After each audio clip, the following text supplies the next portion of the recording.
What's up, guys? So I get a lot of mail from you guys from time to time, and I don't do a good job of showing it on the channel, so I figured I would start opening it in front of people. And I got this thing yesterday. I picked it up in the mail, and it's super cool, and I'm super excited about it, and I'll talk about it in a second, because it's from one of my favorite martial arts movies. I don't know about you guys, but I'm 35 years old, and I grew up in the era of like the 80s and early 90s martial arts movies where, you know, everything was about a ninja and everything was like these crazy punches and kicks. And, you know, I grew up as a kid thinking that that's how people fought, right? And my all-time favorite martial arts movie that honestly, one of my first blog posts that I put on my my website, jiu-jitsu.net, was about the fact that I think that this movie was one of the reasons why I ended up becoming a fighter in MMA and got into jiu-jitsu and martial arts in general. But my buddy Jonny, one of the viewers, sent me this autographed picture of Bolo Yeung. So if you guys have ever seen Bloodsport, which again, I'm sure most of you guys have, if you haven't, you need to go watch that now. Stop what you're doing, go watch it. It's it's a little dated, but again, maybe there's just nostalgia there, but I still think the movie's cool. But Bolo Yeung was like my favorite in the movie. Like Claude Damme was obviously, he was awesome and was such a cool guy to watch. But Bolo Yeung was just like, he was so jacked and he was so like fearsome looking, right? He's like, dude was huge. And I remember in particular his pecs. His pecs were so friggin' big, and he would flex on the dudes that he was getting ready to fight in the movie.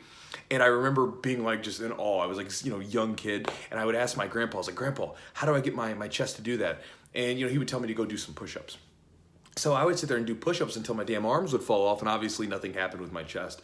And then I remember I got into weightlifting later on when I was like in like 7th, 8th grade. And I remember when I was in 9th grade, the very first time I like was able to move my pec, I remember I was laying in the bed after weightlifting training, and I just kind of flexed it a little bit. And then I was like, oh my God, it actually works. Like I can actually do that. And it was kind of like a childhood thing come true. But again, that was my favorite martial arts movie. And I was wondering for you guys, what's your favorite martial arts movie? You know, because again, Bloodsport was mine, and it was interesting because Bloodsport came out and I used to watch it on reruns over and over again. And then, you know, in the early 90s, the UFC came about. You know, UFC 1 was in 1993. And then I remember it was like, you got to kind of see what the real life Bloodsport would have looked like, right? Because, you know, the grappling was just crazy. And again, there were some good strikers in there and stuff too. But again, these early UFCs, you got to see like the karate guy versus the jiu-jitsu guy versus the boxer in these pure forms. It was really interesting to see. And so again, then that inspired me to go in and to get into, you know, grappling and fighting and stuff like that later on in life. But again, I'm curious, you know, kind of going a little south of the, or not a little south, but a little off to the side of the normal technique and jiu-jitsu training. But I'm curious. I was inspired by martial arts movies growing up. I was inspired by playing things like Street Fighter 2 and Fatal Fury, and then seeing the UFC and seeing what that would actually look like in a real life situation. All that stuff inspired me to get into jiu-jitsu and to get into martial arts and fighting and everything else. And oh, fun story about that. Before I give you the last question, I'll ask you in the comments. When I was a kid, I used to do Taekwondo like many of us did, right? And I remember I was like 7 years old at the time, and I was training Taekwondo, and I remember seeing, I just got my yellow belt, and I remember seeing the kids do like the blue belts and up, they were doing sparring, right? You could see them like hitting each other and stuff, and I was like, I want to do that. I want to spar. And so I remember I asked my sensei, I was like, when do I get to spar? And he said, when you're a blue belt. You know, and I'm thinking like, God, blue belt sounds like forever. It might have been like, you know, 6 months or something. But again, for a 7-year-old, that's a long time. And so I kind of got frustrated because I remember I looked at him, I said, I'll never be able to fight in the kumite if I can't spar.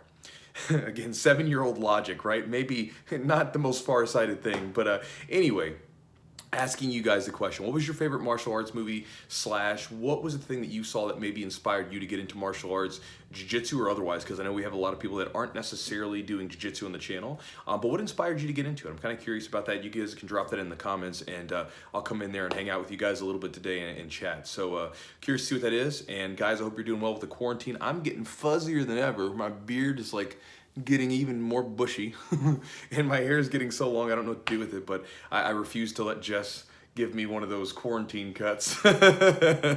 So I'm just gonna have to wait for another week or so until the barbershop opens. But again, I hope you guys are staying strong and healthy, and hopefully get through this mess and we'll get back to training soon. But again, I'll talk to you guys next time.